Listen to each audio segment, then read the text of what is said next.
오늘 우리에게 주신 하나님 말씀은 구약성경 사무엘상 17장 46절로 54절 말씀. 제가 든 성경은 페이지로 438쪽, 사무엘상 17장 46절로 54절 말씀. 다 찾으셨으면 우리 한 목소리로 합독하겠습니다. 오늘 여호와께서 너를 내 손에 넘기시리니 내가 너를 쳐서 내 목을 베고 블레셋 군대의 시체를 오늘 공중의 새와 땅의 들짐승에게 주어 온 땅으로 이스라엘의 하나님이 계신 줄 알게 하겠고, 또 여호와의 구원하심이 칼과 창에 있지 아니함을 이 무리에게 알게 하리라. 전쟁은 여호와께 속한 것인즉 그가 너희를 우리 손에 넘기시리라. 블레셋 사람이 일어나 다윗에게로 마주 가까이 올 때에 다윗이 블레셋 사람을 향하여 빨리 달리며 손을 주머니에 넣어 돌을 가지고 물매로 던져 블레셋 사람의 이마를 치매 돌이 그의 이마에 박히니 땅에 엎드러지니라. 다윗이 이같이 물매와 돌로 블레셋 사람을 이기고 그를 쳐 죽였으나 자기 손에는 칼이 없었더라. 다윗이 달려가서 블레셋 사람을 밟고 그의 칼을 그 칼집에서 빼내어 그 칼로 그를 죽이고 그의 머리를 베니 블레셋 사람들이 자기 용사의 죽음을 보고 도망하는지라. 이스라엘과 유다 사람들이 일어나서 소리 지르며 블레셋 사람들을 쫓아 가이와 에그론 성문까지 이르렀고, 블레셋 사람들의 부상자들은 사하람 가는 길에서부터 가드와 에그론까지 엎드려졌더라. 이스라엘 자손이 블레셋 사람들을 쫓다가 돌아와서 그들의 진영을 노략하였고, 다윗은 그 블레셋 사람의 머리를 예루살렘으로 가져가고 갑주는 자기 장막에 두니라. 아멘. 오늘 본문은 우리가 이렇게 잘 알고 있는 것처럼 이스라엘 군대와 이 블레셋 군대가 한 곳에 모여서 지금 전쟁을 벌이고 있는 상황입니다. 그런데 이 블레셋 군대를 만나고 있는 이스라엘 군대의 모습은 조금은 주눅 들어 있는 모습, 힘이 빠져 있는 모습, 연약한 모습이라고 할 수 있습니다. 왜냐하면 이 블레셋 군대 속에는 아주 3m 가까운 장신인 아주 거대한 골리앗이라는 장수가 있었고, 그 골리앗이라는 장수가 계속 한 40일 정도 나와서 그렇게 이스라엘 사람들을 농락하고 이스라엘 사람들을 욕보이고 있는 상황이었기 때문이죠. 그런데 다윗이 그런 상황 속에서 등장함과 동시에 승리의 기쁨을 맛보게 되는 것입니다. 오늘은 이 본문 속에서 이러한 승리의 기쁨은 어떻게 이루어지는지, 그 요소가 무엇이고 비결이 무엇인지 세 가지를 통해서 우리가 살펴볼 텐데, 이렇게 우리가 이것을 살펴보는 것에 있어서 중요한 이유가 있습니다. 왜냐하면 우리도 이 땅 가운데 살아갈 동안에 나도 모르는 사이에 이런 감정의 골리앗, 생각의 골리앗, 만남의 골리앗, 이 영적인 골리앗들, 건강의 골리앗을 우리가 수시로 만날 수 있다는 것이죠. 그런 상황 속에서 우리가 승리의 비결은 이 본문 말씀 속에서 이스라엘 군대가 어떻게 승리했는지, 다윗이 어떻게 승리했는지를 살펴보므로 우리가 적용할 때에 우리도 이 땅 가운데 만나는 수많은 골리앗들, 원수와 같은 골리앗들을 승리하고 이겨내는 그런 놀라운 역사가 우리 속에 나타나게 될 줄로 믿습니다. 그 첫 번째 비결, 두려움이 가득 차 있는 인생 속에서 승리의 기쁨으로 바꾸는 인생, 두려움의 자리에서 승리의 자리로 옮겨진 그 인생의 비결은 첫 번째는 바로 자리를 지킨 다윗과 군사들이라는 것입니다. 바로 첫 번째 비결은 바로 자리 지킴이라는 것이죠. 다윗은 아버지가 목동으로서 그를 임명합니다. 그런데 다윗은 얼마나 충실했냐면, 성실했냐면 그 시대 속에 아주 가장 유명한 사무엘 선지자가 그 집에 찾아왔음에도 불구하고 그 목동 자리를 떠나지 않습니다. 사무엘이 이렇게 이야기하죠. 사무엘상 16장 11절 상반절을 제가 읽어드리면, 또 사무엘이 이새에게 이르되 내 아들들이 다 여기 있느냐? 이새가 이르되 아직 막내가 남았는데 그는 양을 지키나이다 라고 이야기합니다. 아버지가 부르기 전까지 아버지가 명령하신 그 목동의 자리를 끝까지 지키는 아주 성실한 그 다윗, 그리고 그 다윗이 골리앗 앞에 딱 섰을 때도 믿음으로 하나님의 믿음을 선포하는 그와 동시에 그 자리를 딱 지키고 있습니다. 그 골리앗과 독대한다는 것은 죽음을 자초하는 것입니다. 이 훈련받았던 수많은 군인들도 나서지 못하는 상황 속에 다윗이 딱 나가서 골리앗과 독대하고 있는 것, 1대1로 서 있는 것은 죽음을 자초하는 것이지만 다윗은 물러서지 않고 그 자리를 딱 지키고 있죠. 그런데 다윗과 같이 자리를 지키고 있는 또 한 부류의 사람들이 있습니다. 바로 그 사람들은 바로 뒤에 벌벌벌 떨고 있는, 위축되어 있는 바로 이스라엘 군인들이라는 것입니다. 그 사람들은 너무 위축되어 있고 벌벌벌 오금이 저린 가운데 숨어있는 모습이지만, 그런데 중요한 사실이 있습니다. 그네들은 그 전쟁터를 떠나고 있지 않습니다. 그네들이 무서워하고 있지만, 골리앗을 무서워하고 있음에도 불구하고 그네들은 전쟁터 그 한가운데 머물러 있고 그 자리를 지금 지키고 있다는 것입니다. 그 결과는 바로 이 골리앗이 있는 블레셋 군대와 이스라엘 군대가 40일 동안 그 전선이 쫙 유지된 가운데 있습니다. 그리고 그 가운데 다윗이 등장하죠. 즉 승리의 첫 출발점이 이 사람들이 무서워 떨고 있지만 그럼에도 불구하고 그 자리를 지키고 있음으로 인하여서 승리의 출발점이 시작된다는 것입니다. 성경 곳곳에서는 이 하나님이 명하신 자리, 하나님이 이끄신 자리, 하나님이 인도하신 자리를 잘 지키고 있으므로 하나님이 은혜 주시는 이야기들이 곳곳에 기록되어 있는데요. 두 군데만 살펴보면, 먼저 이스라엘 백성들이 출애굽을 합니다. 얼마 되지 않아서 앞에는 홍해가 가로막고 있고 뒤에는 바로의 군사들이 다 가로막고 있습니다. 그럴 때에 이스라엘 백성들은 그 자리를 떠나고자 합니다. 그 자리를 벗어나고자 합니다. 그리고 모세에게 선포합니다. 우리 이 자리를 떠나겠습니다. 이 죽음의 자리, 징태양단의 지금 혼란스러운 자리, 이 인생의 막바지 같은 어둠 절망의 자리를 우리는 벗어나고 싶습니다. 말리지 마십시오. 그래서 우리는 애굽으로 돌아가겠습니다 라고 선포합니다. 그럴 때 모세가 이렇게 이야기합니다. 출애굽기 14장 13절 14절 말씀을 우리 다 같이 읽겠습니다. 시작. 모세가 백성에게 이르되 너희는 두려워하지 말고 가만히 서서 여호와께서 오늘 너희를 위하여 행하시는 구원을 보라. 너희가 오늘 본 애굽 사람을 영원히 다시 보지 아니하리라. 여호와께서 너희를 위하여 싸우시리니 너희는 가만히 있을지니라. 아멘. 공동 번역에서는 이 부분을 가만히 서서 가만히 있을지니라를 움직이지 말고 그 자리에 머물러 서서라고 얘기합니다. 하나님이 이끄신 자리, 하나님이 명하신 자리, 하나님이 인도하신 자리를 벗어나고자 하는 백성들에게 모세는 선포합니다. 가만히 서 있어라. 그 자리에 있어라. 그 자리에 두 발을 굳건히 세우고 있어라. 어렵고 힘들지라도 그 자리에 있으면 하나님이 일하실 것이다. 하나님이 놀라운 역사를 행하실 것이다. 그 자리에 있으면 하나님께서 홍해를 가르신 것을 볼 것이고, 그 자리에 있으면 구름 기둥, 불 기둥으로 애국 군대를 막아주시는 하나님의 은혜를 너희들이 볼 것이다. 결국 살게 되는 놀라운 역사가 있을 것이다 라고 선포하는 것입니다. 만약에 이스라엘 백성들이 그 자리를 벗어났다면 당장은 사는 것 같으나 그네들은 영적인 또 죽음 속에, 영적인 공감 속에 빠질 수밖에 없는 것이죠. 그 자리를 지킬 때에 하나님의 은혜를 경험하는 줄로 믿습니다. 예수님께서 부활하셨습니다. 그리고 40일 동안 제자들과 만나서 그들의 믿음을 돈독하게 하고 하늘나라에 대해서 선포하면서 예수님께서 마지막 당부한 것이 있습니다. 예루살렘 떠나지 말고 그 자리에 있으면서 열심히 기도해. 그러면 성령이 너에게 임하실 것이고, 그럼 너희가 권능을 받아서 놀라운 일들을 행할 거고 내 제자의 삶을 살 거야 라고 이야기합니다. 사도행전 1장 4절 말씀과 사도행전 2장 1절 말씀을 연이어서 읽겠습니다. 시작. 사도와 함께 모이사 그들에게 분부하여 이르시되 예루살렘을 떠나지 말고 내게서 들은 바 아버지께서 약속하신 것을 기다리라. 오순절 날이 이미 이름에 그들이 다 같이 한 곳에 모였더니. 아멘. 예수님께서 명하신 대로 그 마가의 다락방에서 떠나지 않고 기도했던 110명의 사람들은 한 사람도 빼놓지 않고 모두가 성령 충만의 은혜를 경험하게 되는 것입니다.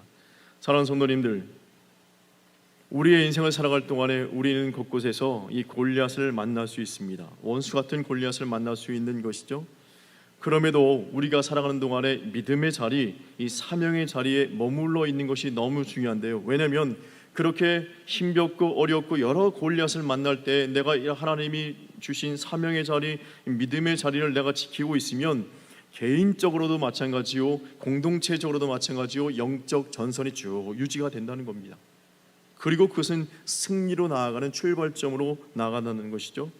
나는 능력이 없고 물질이 없습니다. 난 연약합니다. 나이가 있고 또한 병이 들었습니다. 무기력합니다. 아무것도 할 수 없습니다. 그럴지라도 하나님이 이끄신 예배의 자리, 기도의 자리, 찬송의 자리, 부서의 자리, 공동체의 자리를 딱 지키고 있으면 아무것도 하지 못한다 할지라도 그 자리에 딱 지키고 그 자리에 있는 것으로 인하여서 영적 전선이 쫙 세워진다는 것입니다. 그리고 하나님께서는 그 사람들을 통하여, 그 자리를 지키고 있는 그 사람들을 통하여서 하나님의 은혜를 부어주시고 능력 주셔서 결국은 그 힘겨움을 극복하고 이겨낼 수 있게 해 주신다는 것입니다. 즉 그 자리를 지키는 그 한 사람이 바로 나일 때에 그 사람이 내가 다윗이 될 수 있는 것이고, 내 옆 사람이 다윗 될 수 있는 것이고, 내 앞 사람이 다윗 될 수 있는 것이고, 내 뒷 사람이 다윗 되어서 놀라운 승리를 하나님께서 허락하신다는 것입니다. 어떠한 일이 있을지라도 하나님이 주신 믿음의 자리, 하나님이 주신 사명의 자리, 하나님이 인도하신 그 자리를 굳건히 지키는 모두 되시길 주님의 이름으로 축원합니다. 두 번째 승리의 비결이 있습니다. 두려움을 떨쳐버리고 승리의 자리로 나아갔던 두 번째 비결은 바로 훈련된 다윗과 군사들이라는 것입니다. 우리나라에는 육군과 해군과 공군으로 이게 군인이 나눠집니다. 그리고 세부적으로 나누면 그 군인들 중에는 통신병, 행정병, 운전병, 보병, 포병, 헌병, 공병, 수색대, 이발병, 정훈병, 치사병, 기갑병, 당범병, 이무병, 화학병 등으로 수많은 병과를 이렇게 쭉 나눠집니다. 그러면서 나라를 지키는 것이죠. 이 다윗 시대에도 이렇게 군인들을 이렇게 좀 나누고 있었습니다. 특히나 직접 전쟁에 참여하는 군인들을 이 세 부류로 나누는데요. 첫 번째는 바로 기병입니다.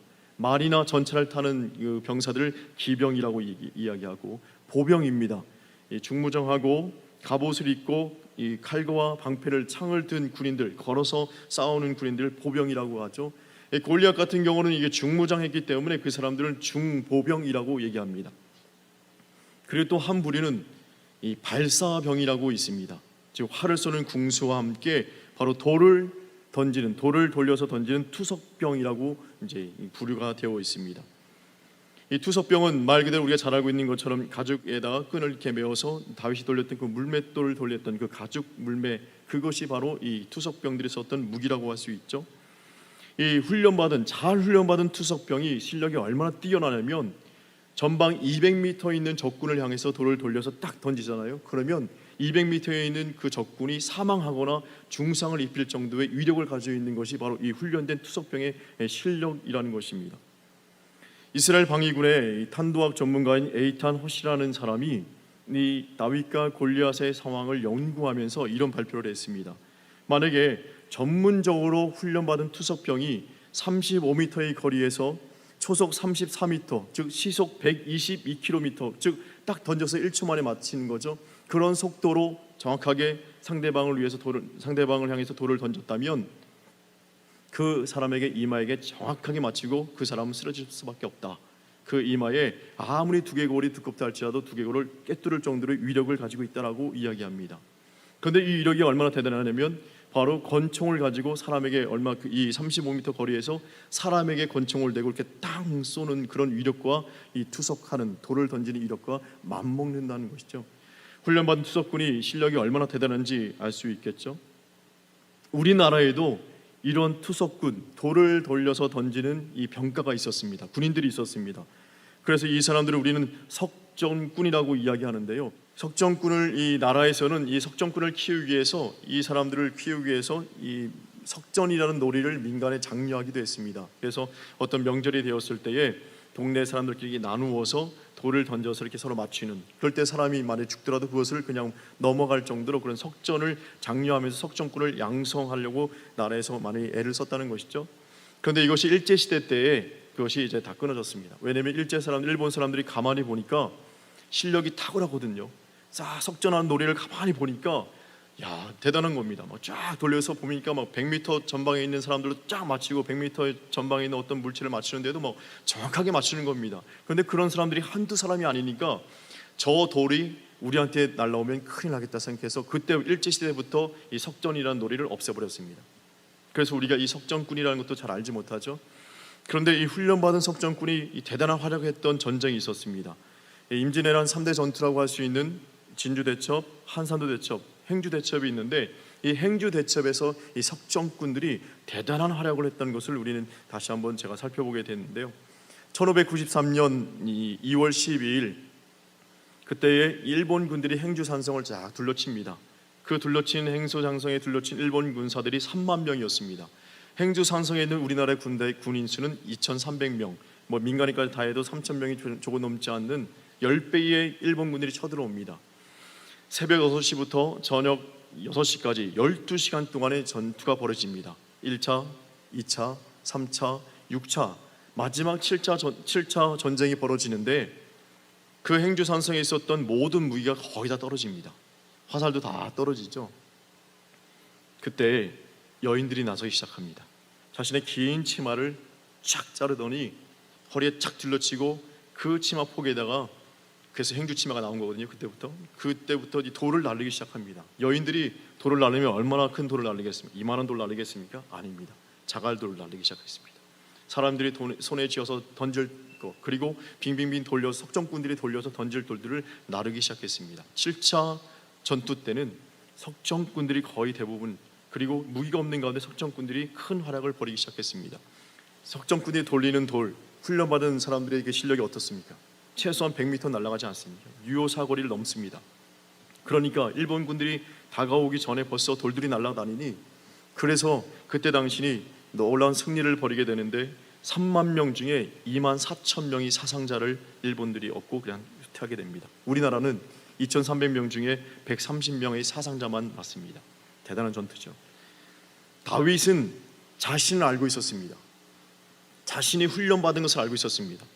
자신의 이 돌팔매 실력이 어떤 건지 알고 있었습니다. 그는 아버지가 목동으로 딱 임명하는 그 순간부터 그냥 놀고 먹고 있는 것이 아니었고 열심히 훈련했습니다. 돌팔매를 돌리기 시작했죠. 처음에 나무를 맞추기도 하고 바위를 맞추기도 하고 막 그랬습니다. 그런데 맞추고 이렇게 실력을 쌓다 보니까 이제는 맹수들까지도 죽일 수 있고 맹수들도 물릴 수 있는 실력이 탁월하게 쌓여 있습니다. 그 누구에도 못지않은 탁월한 이 투석군의 석정꾼의 실력을 가지게 된 것이죠. 그래서 사울 왕이 다윗을 불러놓고, 야, 너 할 수 있겠어? 골리앗은 어릴 적부터 군인이었대. 그리고 키가 3m 정도 되는 저렇게 무거운 몇십 킬로 되는 그런 장비를 들고 다니는 군인을 너가 이길 수 있겠어? 너는 아직 어린아이잖아, 청소년이잖아, 키도 작잖아. 그럴 때 다윗이 이렇게 선포합니다. 자기의 훈련받았던 것을 이야기하죠. 그리고 그 가운데 하나님의 은혜를 또한 기억하면서 이렇게 이야기합니다. 사무엘상 17장 34절 37절 말씀, 다윗이 얼마만큼 훈련됐고 얼마만큼 훈련된 실력을 가지고 있는지를 이 말씀에서 찾아볼 수 있는데요. 우리가 다윗이라고 생각하시고 같이 읽도록 하겠습니다. 시작.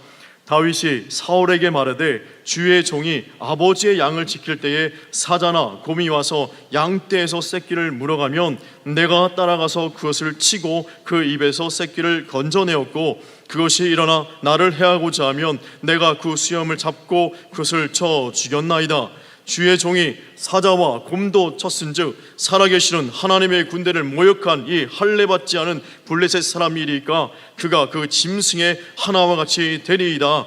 또 다윗이 이르되 여호와께서 나를 사자의 발톱과 곰의 발톱에서 건져내셨은즉 나를 이 블레셋 사람의 손에서도 건져내시리이다. 사울이 다윗에게 이르되 가라, 여호와께서 너와 함께 계시길 원하노라. 아멘. 혹시 군견 훈련하는 거 보셨습니까? 세포트들이 훈련하는 거 보셨습니까? 그래서 군인들이 딱 이렇게 가죽을 딱 입히고 법인처럼 딱 해고 그 세포트가 딱 물게끔 합니다. 그러면요, 세포트가 한번 물면 놓지 않습니다. 아무리 이렇게 흔들어도 그 아이들이 한번 물면 적이라고 물고 범인이라고 물고 유해한 사람이라고 딱 생각하고 딱 무는 순간에 죽을지언정 놓지 않습니다. 그리고 이제 그 주인들이 얘기하려면 그때서야 놓는 것이죠. 온 힘을 다해서 뭅니다. 마찬가지입니다. 곰이나 사자, 특히나 이 사자나 맹수들도요, 자기가 먹을 거리가 있잖아요. 그러면 어디를 뭐냐면 목을 뭅니다. 목을 막 달려가서 목을 딱 무는데 한번 딱 물렸으니까 놔줘야지 딱 놓지 않습니다. 죽을 때까지 뭅니다. 죽을 때까지. 그래서 그 짐승이 딱 숨이 딱 끊어져서 온몸이 딱 힘이 쫙 빠질 때까지 꽉 놓고 그 강한 턱 힘으로 놓지 않습니다. 그런데 오늘 말씀을 보니까 35절에 내가 따라가서 그것을 치고 그 입에서 새끼를 건져내었고 라고 얘기합니다. 이 곰이나 사자가 죽었거나 아니면 기절했거나 다윗이 가서 입을 쫙 벌려서 꺼낼 때까지 아무 반응을 보이지 않는 것이죠. 심지어 그것이 일어나 나를 해하고자 하면 내가 그 수염을 잡고 그것을 쳐 죽였나이다 라고 이야기합니다.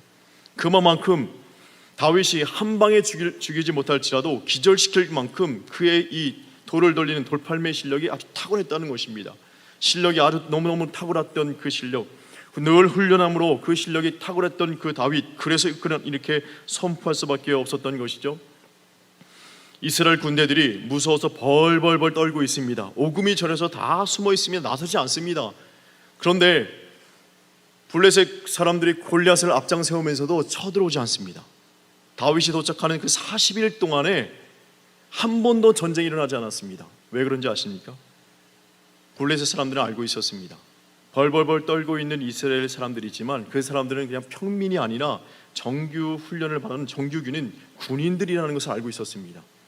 아무리 무서워 벌벌 떨고 있지만 그 자리를 지키고 있는 사람들이 정식 훈련을 받은 군인들이라는 것을 알고 있었기 때문에 무서워 벌벌 오합지졸처럼 이렇게 숨어있는 사람들일지라도 군인들이기 때문에 쳐들어오지 못하고 그 전선이 딱 유지되어 있었던 것이죠. 그때 다윗이 나타난 것입니다. 사랑하는 성도님들, 내가 힘이 없고 연약할지라도 내가 그 자리에 딱 지키고 있는 것, 그것이 얼마나 대단한지, 이 부대 가면 어떤 훈련을 가장 먼저 받는지 아십니까? 훈련소에 처음 입소하면 가장 먼저 받는 훈련이 있습니다. 뭐냐면 밤 10시에 잠자는 겁니다. 그리고 새벽 6시에 일어나는 겁니다. 훈련병들이 민간인이 돼서 딱 오는 그 순간에 첫 번째 훈련이 그겁니다. 정해진 10시에 취침 9시 반에 취침 점호하고 9시나 9시 반에 취침 점호하고 10시에 딱 자고 새벽에 기상 나팔 소리에 일어나면 딱 일어나고 연변장에 모여서 한 바퀴 구보하고 그리고 그 다음 날도 또 자고 또 일어나고, 그것이 바로 첫 번째 하는 훈련입니다. 왜냐하면 그렇게 정확한 시간에 잠을 자고 일어나는 훈련이 몸에 익숙해져야지만 그 다음 그 날에 그 낮에 할 수 있는 훈련들을 충분히 감당할 수 있는 체력이 유지가 되기 때문에 최소한 8시간을 꼭 재우는 훈련을 그때부터 시작한다는 것입니다.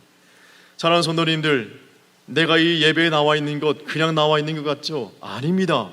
이것이 바로 우리의 영적 훈련을 시키신 하나님의 훈련 방법인 것입니다. 내가 이 예배 8시 되기 전에 7시 50분에 7시 45분에 나오고, 또 찬양팀은 미리 나와서 또 하고, 방송실에서 여러 가지 시스템을 만지는 사람들은 먼저 1시간 전에 먼저 나와서 모든 것을 다 정비하는 이 모든 것이 군인들이 처음에 훈련소 갈 때의 첫 번째 훈련인 자신들도 모르는 사이에 정해진 시간에 자고 정해진 시간에 일어나면서 그 훈련에 있는 군인의 몸으로 만들어가는 것처럼 예배의 자리, 기도의 자리, 찬양의 자리, 봉사의 자리에 찾아오는 것 그 자체가 벌써 우리를 하나님께서 훈련해 주시는 그 첫 번째 훈련인 줄로 믿습니다. 그래서 내가 힘겨울지라도 내 스스로 아무것도 할 수 없어, 나는 모든 것이 나는 무기력해라고 할지라도 예배 자리에 찾아오는 그 순간에 그 사람은 바로 영적 군사가 되고 있는 줄로 믿습니다. 그래서 예배에 참여하는 것이 너무 중요한 것입니다.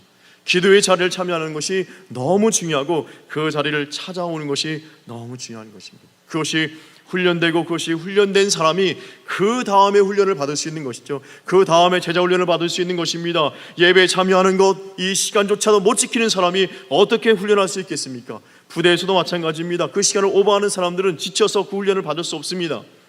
그렇게 살아가는 순간마다 하나님이 예비하신, 나에게 허락하신 이 자리를 잘 지키심으로 영적 군사로서 잘 훈련받으시는 모두 되시길 주님의 이름으로 축원합니다.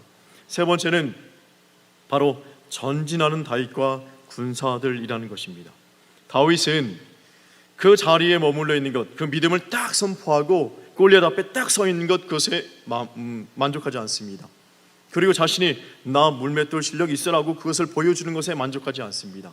그 실력을 그 자리에 머물러 있는 것에 만족하는 것이 아니라, 훈련받는 것에 만족하는 것이 아니라 그것을 실생활에 적용합니다.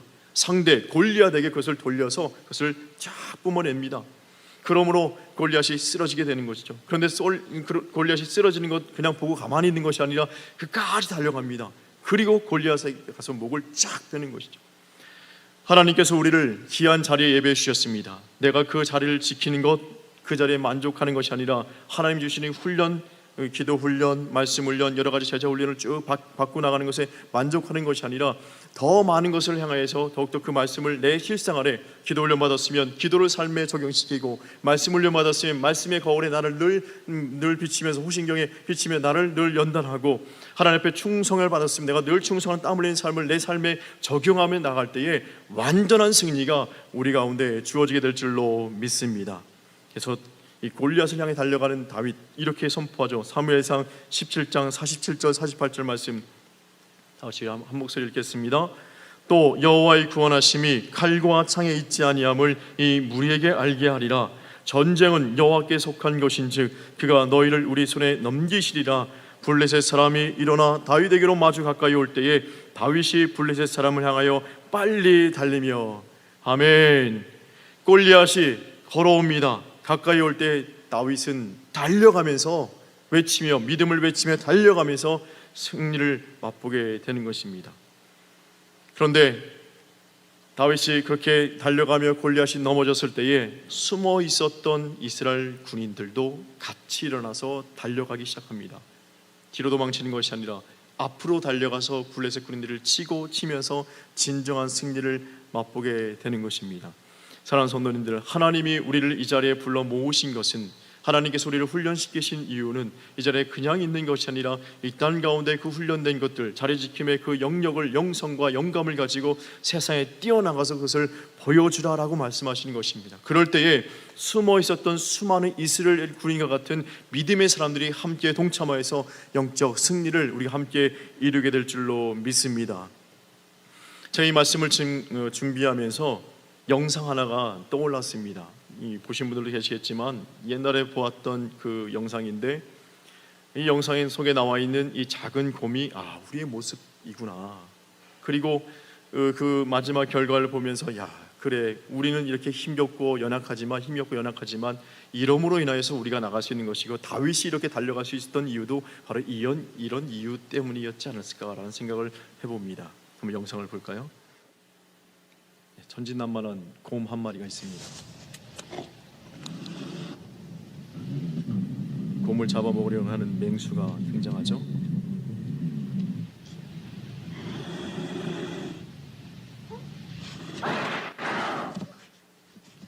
곰이 보았습니다. 곰은 지금 살고자 도망갑니다. 왜냐하면 맹수를 이길 수 없거든요. 잡아먹히지 않기 위해서 두려워서, 무서워서, 떨면서 달려갑니다.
맹수에게 쫓기는 작은 곰, 두렵고 무섭고 떨려서 살고자 도망치기 시작합니다.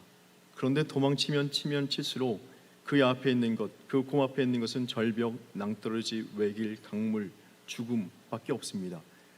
그런데 중요한 사실은 그 곰 새끼가 마지막 순간에 멈춰서서 더 이상 도망가지 않고 그 맹수와 딱 정면으로 서서 소리를 치고 울부짖을 때에 맹수가 멈춰서는 거 보셨습니까? 발로 핥히긴 하지만 달려들지 못합니다. 그렇게 달려들지 못합니다. 도망갈 땐 달려들지만 멈춰서서 부르짖을 때에 맹수도 멈춰섭니다. 그리고 부르짖을 때에 그 어미가 와서 다 버텨주는 거죠. 사랑하는 성도님들, 우리 인생 가운데 다윗이 어떻게 골리앗을 이길 수 있겠습니까? 이길 수 없습니다. 1대1로 절대 이길 수 없습니다. 그런데 그는 물러서지 않습니다. 그리고 훈련받은 것을 기억하고 은혜 주신 것을 기억하면서 믿음을 외치며 달려갈 때에 하나님이 그 골리앗을 넘어뜨리게 하신다는 것이죠. 사랑하는 성도님들, 살아가는 동안에 우리는 수많은 골리앗을 만나게 될 것입니다. 또한 골리앗을 또한 만나고 있는 분들도 계실 것입니다. 뒷걸음치지 마십시오. 뒷걸음치면 쫓아옵니다. 뒷걸음치면 또 다른 외길을 만나게 되고 뒷걸음치면 강물을 만나게 됩니다. 그러나 멈춰서서 그 골리앗과 대면하고 그 골리앗 향해서 믿음을 외치며 한 발짝 한 발짝 나가면 하나님이 딱 버티게 하셔서 우리를 승리케 하여 주실 줄로 믿습니다. 그래서 우리는 외칠 수 있습니다.